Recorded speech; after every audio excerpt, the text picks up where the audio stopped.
Okay. Okay, Wa. Hello everyone, my name is Divyasri Silvaraja. I'm a communication student and today I would like to talk about the influence of social media on Malaysia's perception of political misinformation during the election. Let's move on to the first slide. So we'll be looking on the introduction. Social media has become the main source of political information for Malaysian youth. Social platforms like TikTok, Facebook, Instagram, and X, formerly known as TikTok, plays as a big role in shaping their political opinions. During election, misinformation spreads very quickly on these platforms. Youth aged 18 to 30, or also known as adults, are also the largest and most active voters group after Undi 18 or also known as Undi 18. Because of this, the study focuses on how young people interpret political information online. So let's move on to the next slide. So now we're going to look on the background of the study. So with the rapid growth of social media, the way Malaysians get political information has changed a lot. Instead of watching the news or reading newspaper, many of us, especially the young generation, get our updates from TikTok, Instagram, Facebook, or X. The problem is that this platform also spread a lot of misinformation, which can lead to misinformation, which can influence how we think about political issues or political candidates.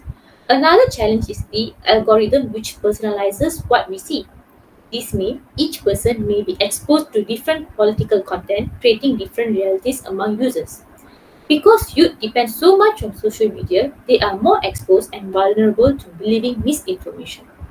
Let's move on to the next slide.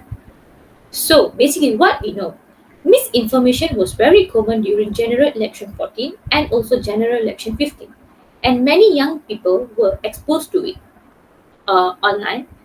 Youth today tend to trust influencers and their friends more than traditional news sources, which makes information spread even faster.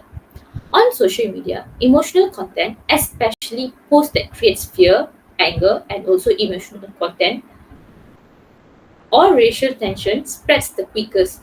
Because of this, social media now plays a major role in shaping political conversation among Malaysians, especially the youth. So, what we don't know about the general election. Youth interpret political misinformation based on the existing belief, what they see on social media, and what their friends share. Sometimes believing it seems convincing. Social media algorithms influence which issues they see most, making those topics seem more important. Misinformation can also affect them emotionally, causing confusion, anger, or anxiety, and behaviorally influencing how they discuss politics or who they support. To verify information, you often search online, compare different sources, ask friends or family, or fact checking websites. Next, we're going to look on the research objectives. So there are four research objectives that we can look for. The first one will be explore how Malaysian youth interpret political misinformation during the election. The second one will be identify how social media influences the political issues youth prioritizes. And for number three, examine emotional and behavioral reaction to misinformation. And the last one would be identify strategies youth use to confirm or dispute political content. Next slide will be the research question. Same, we have four research questions. So the first one would be how do youth perceive political misinformation on social media? And for the second one is how does social media influence which political issues youth pay attention to? The third one would be what emotional and behavioral reaction do youth have towards misinformation? And the last one would be how do youth verify or counter misinformation online? Next, we're going to look on the significance of the study. As for academic wise, it shows how agenda setting theory applies to Malaysia online world. It also helps to understand how youth interpret political information.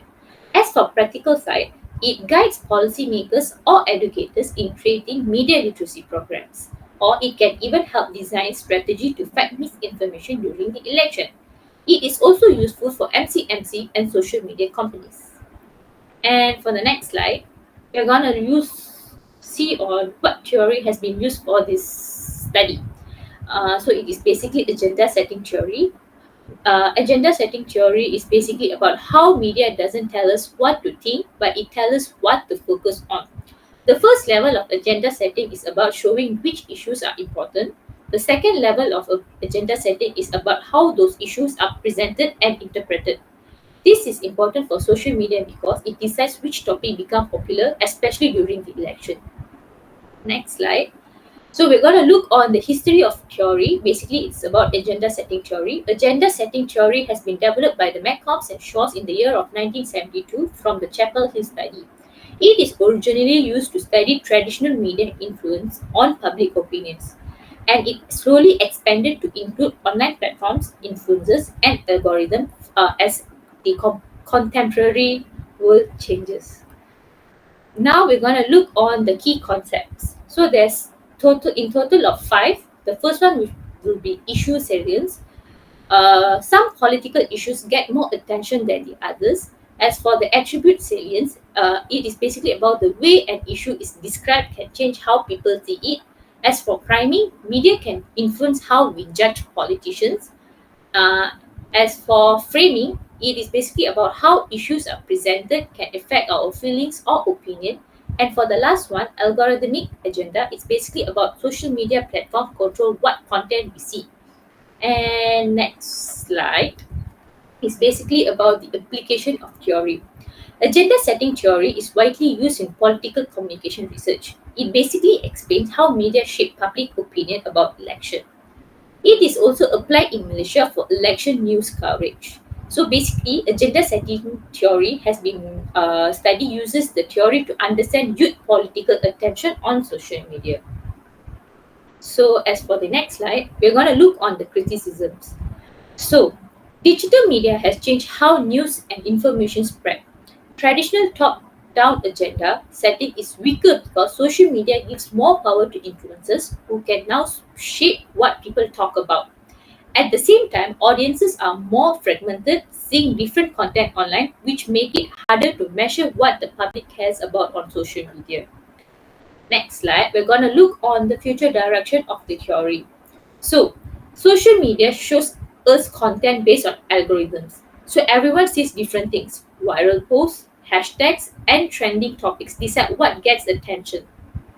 People emotions and interaction like shares, likes, and even comments help spread information. This works together with traditional media, creating a mix of old and new ways that shape how Malaysian, especially youth, see politics.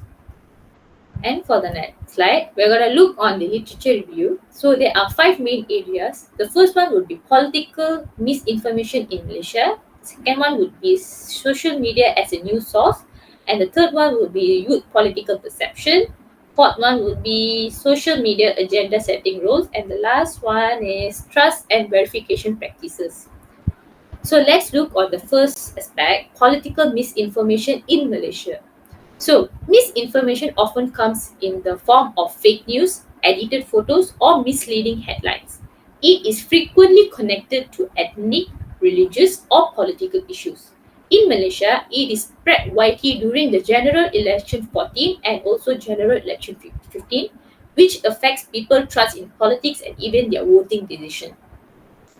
Next one would be social media as news source. About 90% of Malaysians get their news from social media.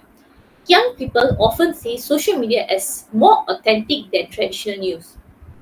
Algorithms push content that gets more likes, shares, or comments regardless of whether it is true. This makes it hard to tell real news from opinions or even propaganda. The third one would be youth political perception. Okay, youth shares political content actively but rarely verified information. It is influenced by the peers, online influences, and digital communities. It is exposed to echo chambers which lead only see which they can only see like-minded opinions, which they share the same, thinking kind of person. And the last one would be emotional content affect their political reactions. Okay, so the next one is agenda setting role of social media. Hashtags like hashtag undi 18 or hashtag undi 18 and hashtag tolak rasuah, hashtag tolak corruption made certain issues more visible during the general election 15. Viral posts influence what people think is important in politics. Social media influences and algorithms driven feeds guide what youth pay attention to. Posts that are emotional or get lots of likes, shares, and comments tend to be seen by more people. Next slide will be trust and verification practices. Okay, young people often rely on social media cues to judge political information. They pay attention to comments from others, see multiple posts about the same topic, and trust creators who have many followers or a good reputation. They rarely check official fact checking websites, and their personal biases can influence how they interpret information. For the next slide, we're going to look on the methodology overview. So, the research design used for this study is basically qualitative and exploratory study. So, the method used for this is semi structured interviews. Why did we use a qualitative study? The reason is because to capture detailed experience and also interpretations. Next slide. So, as for the locality, we focus much on Klang Valley, which is basically KL, Kuala Lumpur, PJ, Petaling Jaya, and also Shah Alam. Why this area is because it is highly digital and politically active region, and most youth rely heavily on social media in this area. As for population and sampling, we use purposive sampling, selecting 15 to 20 participants. They come from diverse ethnic, educational, and political backgrounds to get a variety of perspectives. And the next slide, we're going to look on research instrument. So basically, it's a semi-structured interview questions are based on these five things. These few things. The first one will be social media habits. The second one will be exposure to political content.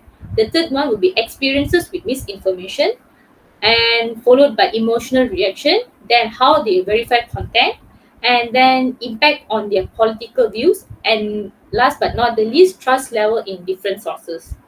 Okay, and the next slide will be data collection procedures. Okay, so the recruitment via social media, universities, youth groups. The interview has been conducted via Zoom or even Google Meet, and it was around 45 to 60 minutes. The language used for this particular study is basically English, or if you even use Malay. So the audio recorded is basically with the consent of participant, and then transcribed for analysis.